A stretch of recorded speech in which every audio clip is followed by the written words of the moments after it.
ఈరోజు విశేషమైన రోజు బుధవారం మనకందరికీ కూడా అదృష్టాన్ని అందించే రోజు. ఈరోజు మంత్రబలంలో మనం విశేషంగా ఓం మహాలక్ష్మియై నమః అనే నామాన్ని జపించాలి. ఈరోజు తిథి నక్షత్రం అన్నీ కలిసిన రోజు. ఈరోజు జ్యేష్ఠాదేవిని తొలగించి లక్ష్మీదేవిని ఆకర్షించే రోజు.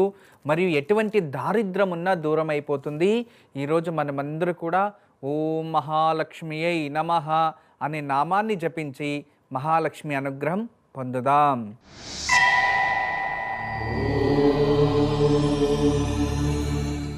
ఓం మహాలక్ష్మియై నమః. ఓం మహాలక్ష్మియై నమః. ఓం మహాలక్ష్మియై నమః. ఓం మహాలక్ష్మియై నమః. ఓం మహాలక్ష్మియై నమః. వీక్షక బాంధవులందరూ కూడా ఓం మహాలక్ష్మి నమః అనే నామాన్ని జపించండి. ఖచ్చితంగా మీకు అందరికీ కూడా శుభం జరుగుతుంది. ఈరోజు దివ్యమైన ఆయుక్షేమం మీరు చూస్తున్నారు. గసాలు, ఇవి గసాలు చాలా విశేషమైనవి, మనకి ఆరోగ్యానికి కూడా చాలా మంచిది. చిన్న పిల్లల నుంచి వయసైన వారు వరకు ఇది ఆరోగ్యానికి చాలా మంచిది. గసగసాలు అంటారు, గసాలు అని కూడా అంటారు. ఈ గసగసాలు విశేషమైన నిద్రాశక్తిని పెంచుతుంది, దానికి చాలా విశేషం. ఇది శరీరానికి కూలెంట్ లాగా పనిచేస్తూ ఉంటుంది. ఎంత వేడి ఉన్నా ఇమ్మీడియట్ తగ్గిస్తూ ఉంటుంది. దీన్ని మీరు ఎలా సేవించాలంటే, ఉదయము ఒక గ్లాస్ నీళ్ళలోకి ఒక టేబుల్ స్పూన్ వేసి నానబెట్టేయాలి. సాయంత్రము ఆ గసాలని తీసి పాలల్లోకి వేసి బాగా మరగబెట్టేయాలి. చల్లగా అయిన తర్వాత అందులోకి కొంచెం బాదామి పొడో, బెల్లం కానీ లేదు అంటే హనీ కానీ కలుపుకొని పడుకోవడానికి ఒక హాఫ్ అన్ అవర్ ముందుగా సేవించండి. పిల్లలు ఈ కాలంలో చాలామంది నిద్రలో ఉండేటప్పుడు వాళ్ళు పళ్ళు కొరుకుతూ ఉంటారు కదా, సౌండ్ చేస్తూ ఉంటారు, అది వెళ్ళిపోతుంది. ఇక మధ్యలో డిస్టర్బెన్స్గా నిద్ర లేస్తూనే ఉంటారు, కుసంటూ లేస్తూనే ఉంటారు. మళ్ళీ పొద్దున్నే స్కూల్కి వెళ్ళేటప్పుడు డ్రౌజీగా ఉంటారు కదా, అది వెళ్ళిపోతుంది. డీప్ స్లీప్కి వెళ్తారు, మార్నింగ్ క్లియర్. ఇలాంటి అలవాటు పడడం వల్ల కాల్షియం ఐరన్ శరీరానికి పెరుగుతుంది. గట్టిగా ఉంటారు. ఎంత స్పోర్ట్స్ స్కూల్లో రన్నింగ్ ఏది చేసినా త్వరగా అలసట రాదు. అలా అని లావైపోతారని కాదు, అలసట రాదు అంతే. పాలు కాల్షియం మరియు గసగసాల్లో ఐరన్ ఎక్కువ ఉంటుంది. దీనివల్ల బోన్ స్ట్రెంగ్త్ పెరుగుతుంది. మీరు తాగొచ్చు, పిల్లలకి ఇవ్వచ్చు. ఇది స్త్రీలకైతే చాలా మంచిది. ఎందుకంటే మార్నింగ్ నుంచి సాయంత్రం వరకు ఎన్నో పనులు చేసి ఉంటారు, ఇంట్లో అలిసిపోయి ఉంటారు, నడుము నొప్పి, జాయింట్ పెయిన్స్ ఇవన్నీ ఉంటాయి చాలామందికి ఏదో మనసులో బాధలు అలాగే ఉండిపోయి నిద్ర రాదు నైట్ అంతా.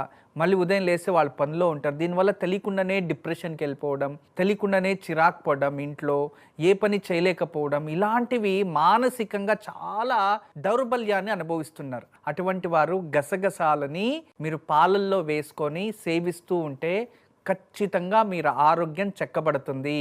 మహిళలకు మంచిది, పిల్లలకి ఆరోగ్యానికి మంచిది. గురుజీ, ఇక రేపు ఎటువంటి పూజను తెలియజేయబోతున్నారు?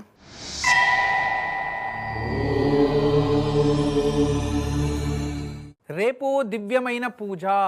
రేపు మీకు విశేషమైన పూజను తెలియచేస్తా. మీ జీవితంలో మీరు ఎవరినైనా మిస్ అవుతూ ఉంటే, లేదు వాళ్ళు మీ మాట వింటా లేదు అనిపించినప్పుడు, లేదు వాళ్ళు నాకు గౌరవిస్తా లేదు అన్నప్పుడు, అది భర్త కావచ్చు, మీ పిల్లలు కావచ్చు, లేదు మీ భార్య కావచ్చు, లేదు మీ అమ్మ నాన్న కావచ్చు, ఎవరైనా కావచ్చు, మంచి పనికే ఇది ఉపయోగించాలి. అలా మీరు దయచేసి అర్థం చేసుకోండి. రేపు ఉదయం గురువారం ఉంటుంది, చాలా విశేషమైన రోజు. మీకందరికీ కూడా భోజపత్రి అని లభిస్తుంది. భుజపత్రి ఆర్ భోజపత్రి. ఈ భోజపత్రిని తెచ్చి ఎవరైతే మీకు గౌరవించాలి అనుకుంటున్నారో, ఎవరైతే మీ మాట వినాలి అనుకుంటున్నారో, ఎవరైతే మనల్ని శత్రువుగా చూస్తున్నారో, ఇంటికి వస్తా లేదు టైంకి, కోపంగా ఉన్నారు అనుకుంటే, ఆ భుజపత్రిలో కాస్త ఇంట్లో తేనె ఉంటుంది కదా, తేనెను తీసుకొని ఒక సపరేట్గా పెట్టుకొని ఒక అంత తేనె, ఆ తేనెలో కొంచెం కుంకుమ వేసి బాగా కలిపేయండి. తర్వాత తులసి కడ్డి కొంచెం తీసుకొని ఆ తేనె, ఆ కుంకుమ కలిపింటాం కదా, దాన్ని తీసుకొని వాళ్ళ పేరు భుజపత్రి పైన రాయాలి. రాసి దాంట్లోకి ఒక చిటికుడు తెల్ల ఆవాలేసి దాన్ని మంచిగా చుట్టి పసుపు రంగు దారంలో కట్టుకోవాలి. ఒక తాయెత్తులకు పసుపు రంగు దారంలో కట్టుకోవాలి. అలా రేపు ఉదయాన్నే చేసుకొని తెల్ల జిల్లేడు చెట్టు ఎక్కడైనా దేవాలయం దగ్గర ఎక్కడైనా ఉన్నాయి తెల్ల జిల్లేడు చెట్టు, వెళ్ళి జిల్లేడు చెట్టుకి దాన్ని కట్టేసి ఒక చిటికెడు పాలు తీసుకెళ్ళండి దాని జొతలో. కట్టిన తర్వాత ఆ పాలని ఆ ఒక చెట్టు మరియు గంటు మరియు దానిపైన పోసేసి రావాలి. అంటే మీరు కట్టింటారు కదా ముడి, దానిపైన పోసేసి రావాలి. పోసేటప్పుడు మీరు అనుకోవాలి, మీ మనసులో ఏముందో అది అనుకోండి. వాళ్ళు ఖచ్చితంగా మీతో సర్వదా స్నేహంగా ఉంటారు, మీకు మోసం చేయరు, మీకు అబద్ధాలు చెప్పరు, మరియు మీ పైన కోపంగా ఉండరు, ప్రేమగా ఉంటారు. ఇది మంచి పనులకే ఉపయోగించండి.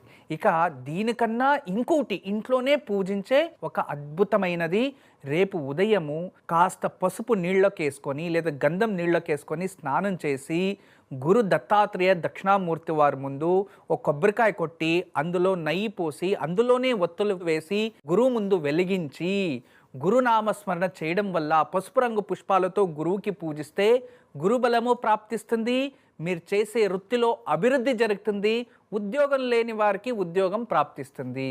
ఇది రేపు ఉదయం ఆచరించే పూజ, గురుబలం కోసం ఆచరించండి. ఇక దివ్యమైన యోగక్షేమం, ఈరోజు సాయంత్రం పర్టికులర్గా మీరు శ్రీరాముల వారి దేవాలయానికి వెళ్ళాలి. భార్యాభర్తలు గొడవలున్నా, భార్యాభర్తల మధ్యలో ఏదైనా విభేదాలు ఉండి దూరంగా ఏదైనా ఎక్కడైనా నివాసిస్తూ ఉంటే రామాలయంలో వెళ్ళి 2 నువ్వుల నూనెతో దీపాలు వెలిగించి రామాలయాన్ని 5 ప్రదక్షిణలు చేసి వస్తే ఖచ్చితంగా త్వరలో భార్యాభర్తలో సఖ్యత పెరుగుతుంది, భార్యాభర్తల్లో అన్యోన్యత ఉంటుంది. ఇక దేవాలయానికి వెళ్ళని వారు ఇంట్లోనే కూర్చొని శ్రీరాముల వారి ముందు కొబ్బరి నూనెతో లేదా విప్ప నూనెతో దీపం వెలిగించి పాలు తేనె కలిపి నైవేద్యం పెట్టి శ్రీరాముల వారి ముందు విష్ణు సహస్రనామైనా చదవండి. సహస్రనామ పారాయణం చేయడానికి కానప్పుడు సీతారామాయ నమః అని 108 సార్లు ధ్యానం చేసి ప్రతిసారి ఒక్కొక్క తులసి దళం సమర్పించుకోవాలి. ఇలా చేస్తే ఖచ్చితంగా భార్యాభర్త మధ్యలో సఖ్యత వస్తుంది. తర్వాత మీరేం చేయాలంటే ఆ తులసి దళాలను తీసుకొని దాన్ని చక్కగా ఎండబెట్టి పౌడర్ చేసి పెట్టుకొని దాన్ని గ్రీన్ టీ కూడా ఉపయోగం చేస్తే మనకి మంచిది. పూజించిన ఆ తులసి ఆకలి కదా, మీకు కూడా అది చాలా ఉపయోగం. దాని భార్యాభర్తలు కూడా ఇంట్లో అందరూ కూడా సేవించవచ్చు. వీడియోని లైక్ చేయడం అస్సలు మర్చిపోవద్దు. తెలిసిన వారితో షేర్ చేయండి. అలాగే వీడియోకి సంబంధించి ఏమైనా డౌట్స్ ఉన్నట్టయితే కింద కామెంట్ సెక్షన్లో అడగండి. అందరికీ థ్యాంక్ యూ.